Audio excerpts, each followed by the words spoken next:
Self-directed IRAs are not a new term. It's also not a term of art. You're not going to see the word self-directed IRA in the Internal Revenue Code. You'll see the word IRA, but not self-directed IRA. So you get this often. You probably have heard many people saying, oh, I have a self-directed IRA with Wells Fargo or self-directed IRA with this bank. You know, what do I need to pay more for it? I don't pay much for my IRA account with Wells Fargo. They say it's self-directed. I see it on television when they advertise retirement accounts. What's the deal with other types of self-directed IRAs? And that's the question I get a lot is, hey, I already have a self-directed IRA with Schwab or with Bank of America. Like, what are you going to do for me? And it's a great question because you can call the concept of controlling your retirement account and investing in what you want anything you want. I don't really care what you call it. Most people just know the term self-directed IRA. But again, it's not a term of art. It's not a legal term. IRS barely references it, doesn't reference it in the Internal Revenue Code, references in some publications and some materials. But again, it's not a term of art. So what is it? So let's look at the history. IRA is pretty much ERISA, the 1974 Act, brought into being what an IRA is. It's actually a very, very amazing gift that Congress has given all Americans. It's a very valuable retirement tool. Unfortunately, not enough people recognize it. And even though there's 50 million IRAs, almost $8 trillion in retirement IRA assets out there, should be more. Everyone should have an IRA. Anyone that can work, even if you save $1 a day, if you start early and you continually do so and you just trust the process and watch your money grow without tax, you will benefit from tax deferral. And if you have a Roth IRA, tax-free growth, which is honestly the best gift you can have. As a tax attorney, that's what I get excited about, if you can't see it already. Having your money grow without tax. That's what it's all about. That's how the wealthy stay wealthy. That's how the rich stay rich. It's because they don't pay tax on the income they earn. That's the goal of all this. So the beauty of self-directed IRAs is that not only can you enjoy tax deferral or tax-free growth and have your money work for you, but you get to kind of have some options of what you invest in. So we know that a lot of banks say, hey, we'll give you a self-directed IRA. Open up an account. It's free. And we'll let you buy mutual funds. We'll let you buy exchange-traded funds. We'll let you buy stocks. You can even day trade at home. You can buy Apple or Google, GE, whatever you want. You can do it. Facebook stocks, whatever is cool, we'll let you do it. But what about real estate? What about alternative stuff? Sorry, you shouldn't really invest in that stuff anyways. We're happy. You should probably just look at these assets. And that's fine. Most retirement account investors are happy doing traditional investments, and that's fine. Again, no one's forcing anyone to do alternative assets. But we know the option exists. Internal Revenue Code, sections 408 and 4975 are the only sections that say what you can and cannot do with your retirement account. In fact, it really says what you can't do. And with an IRA, there's three things. That's it. Life insurance, collectibles like art, and the third is really any transaction that involves self-dealing, that personally benefits the IRA owner, me, or my lineal descendants, my parents, my children, my spouse, daughter-in-law, son-in-law. So what does that mean? Can't buy a house and live in it with my IRA. I can't take my IRA and go to Disney with my kids. I can't buy my wife a diamond ring with my IRA. But I can do other things that only benefit the IRA, like buy a house and rent it to third parties, even brothers, sisters, aunts, uncles, cousins, all kosher, all good. You could invest in your friend's business. You can invest in your cousin's hedge fund. You could loan money to your neighbor.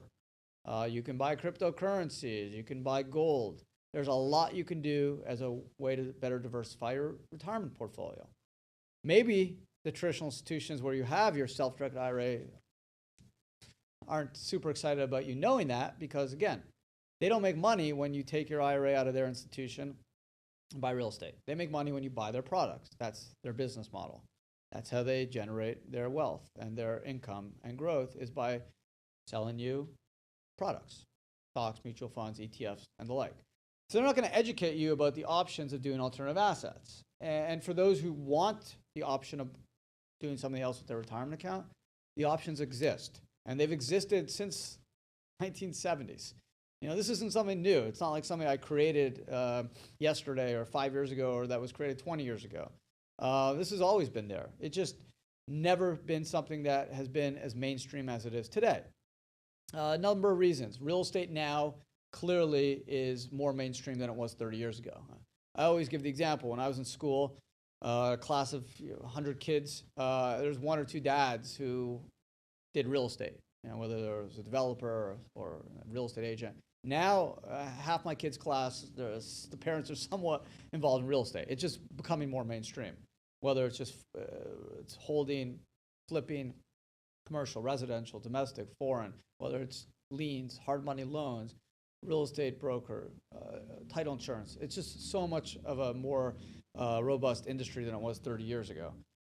There's different industries that are popping up all the time, like cryptocurrencies. 2018, cryptocurrency is a hot market. It's not as hot as it was in December 2017, but it's an emerging asset, a digital asset that is allowed to be purchased with retirement assets because the IRS treats it as property, just like stocks.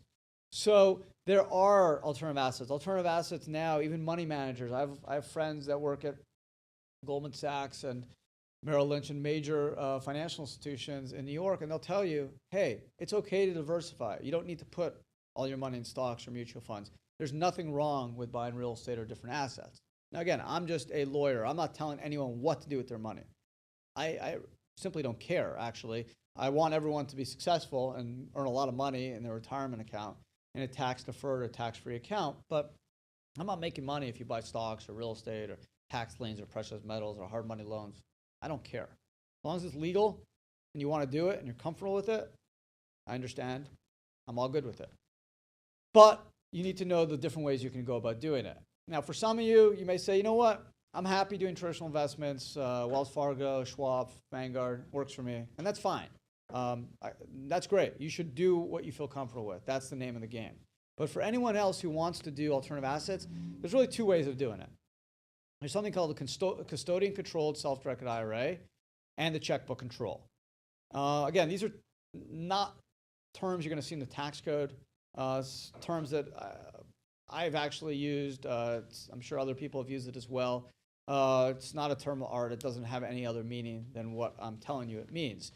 Basically, and I'm going to diagram this because I think it's easier when you visualize how it works. So the custodian-controlled self-directed IRA, pretty simple. You're going to have the custodian up here, okay? C for custodian, okay? And you're going to roll your retirement money in there. Let's say your IRA is at Vanguard. So you're going to roll your IRA tax-free into the custodian. And whether it's a Roth IRA, simple, SEP, even if it's a 401k, everything can be rolled into the custodian tax-free. And the custodian, unlike Wells Fargo or Bank of America or Schwab, the custodian does not make money. A self-directed IRA custodian doesn't make money when you buy products. It has a different business model, like IRA Financial Trust. I'm a president of a trust company. We simply make money on the fees opening the account. We don't have asset valuation fees. There's minimal transaction fees, and we make the same whether you buy real estate, precious metals, cryptocurrency, stocks. We don't care. As long as it's legal and you can do it and you want to do it, we'll let you do it. Our fees don't change. So unlike a Vanguard or Schwab that can make different money on mutual fund A or mutual fund B, we don't care.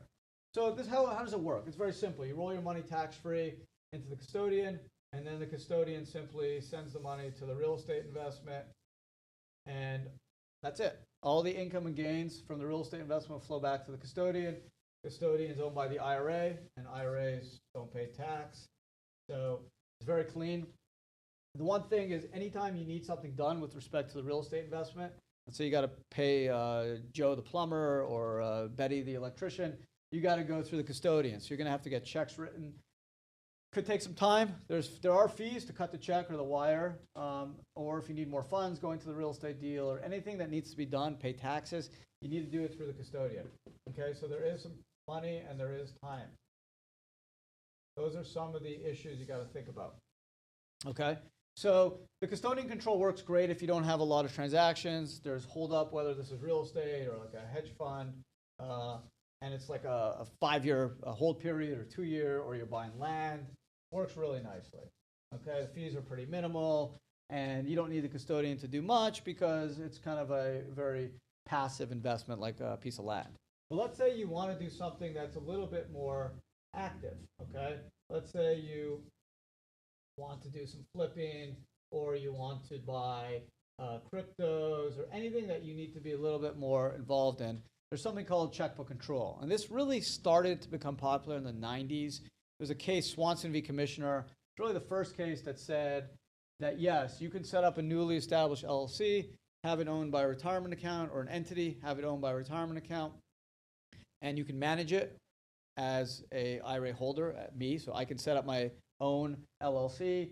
The IRA could own it. I can manage it. It's not a prohibited transaction. The IRS tested it. The tax court agreed with the taxpayer. You can fund the new entity, roll the money into the IRA. The IRA owns the LLC. So basically, it's the same as the custodian-controlled approach. Okay, the only difference is there's an LLC here. Okay, so step one, the IRA or a 401k gets rolled into custodian tax-free. Instead of the custodian buying the real estate, okay, that doesn't happen. The custodian sends the money here, okay, and then the LLC, you as the manager, let's say that's me. Adam's the manager of the LLC. I go to a local bank like Wells Fargo or Schwab, Bank of America, local bank, open my LLC account. I have the custodian wire the LLC funds, or the retirement fund, to the LLC account. And then me, as the manager of the LLC, will send the money to the real estate seller. Title will be in the name of the LLC. So it won't be in the name of the custodian like the custodian controlled. It will be in the name of the LLC. Okay, this will give you a lot more control as a manager. You can write checks to Betty the electrician, Joe the plumber, and you could pay taxes. You just have a little bit more control. Now, the LLC is there not to allow you to do prohibited transactions. It's not going to let you, buy a house and live in it. It's still going to require you to follow the law and the rules, but it's going to give you more control. You'll reduce your fees. Why? Because the custodian up here has much less involvement. You're doing more as the LLC manager, and the real estate will be owned by the LLC. And for anyone or for those that aren't so familiar with LLCs, an LLC is a pass-through entity, but it gives you limited liability protection. So you have some protection from creditors, and there's no tax. So there's no federal tax at the LLC level. The LLC is a pass-through entity for tax purposes. So the IRA owner of the LLC would pay taxes, but we know, again, IRAs don't pay tax, right? Section 408A tells us that IRAs don't pay tax. So you have a very interesting structure here where you have the property owned by the LLC, which is owned by the IRA, and it's fully a tax-free or tax-deferred system. There's no tax at this level, no tax at the IRA level. Now, you could have some annual fees for the LLC registration. Some states like California has some minimum franchise fees, but all in all, there's no federal rules, tax rules involved, or tax laws. If there's one IRA owner, it's a disregarded entity, there's no even tax return. So very clean. This is becoming more and more popular. Cryptos, this is really the only way you can do it. There are some people that use a custodian-controlled IRA, but to me, it's very dangerous. There's fraud issues, hacking issues, and potentially the fact that you don't hold your private key in your wallet. The custodian and a third party will do it. You don't have control over what cryptos you buy or when you can buy or sell. So not something I would do for the crypto world, but for someone who wants to hold real estate, the custodian-controlled approach is great. If you're looking to do precious metals, also really good. If you're doing private business or hedge funds or private equity, that also works too. Checkbook control, I like it if you're doing more transactions, flippings, cryptos, obviously tax liens, anything that's going to involve more involvement from the IRA person, holder writing checks. You want to go with the checkbook control.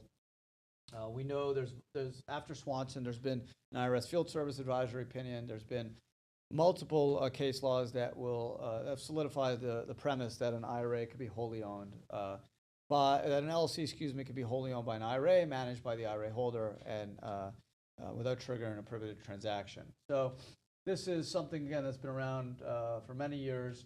It's certainly more popular. I'd say probably 65-70% of my clients are doing checkbook control over the custodian-controlled, just because of the fact that it's easier, quicker, and less expensive. Again, if you don't want to do alternative assets, this is really all for alternative assets, real estate and the like. If you just want to do traditional stuff like stocks, mutual funds, great. Traditional self-directed IRA is probably your best bet.